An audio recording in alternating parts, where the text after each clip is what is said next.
Welcome to Luca is a Billionaire, where the only thing I invest in is your answers. In this video, I will explain how to make delicious chicken katsu. First, select boneless, skinless chicken thighs for the juiciest results. Pound each piece to an even thickness of about 1/2 inch. This ensures even cooking. Next, season both sides of your chicken generously with salt and pepper.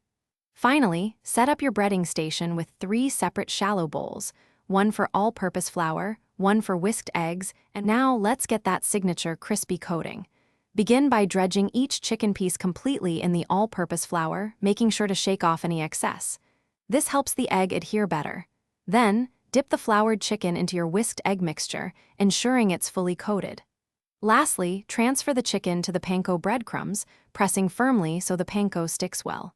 Panko is key for that light, airy crunch. Next, focus on the door pull handle. There are 2 Torx T25 screws here that need to be removed.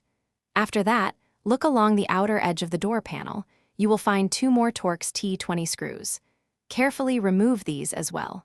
Finally, use your plastic tool to gently pry up the window switch panel and disconnect its electrical harness by pressing the release tab. Once fried, transfer your chicken katsu to a wire rack to drain any excess oil, keeping it extra crispy. After a brief rest, slice the katsu into 1-inch wide strips, making it easy to eat.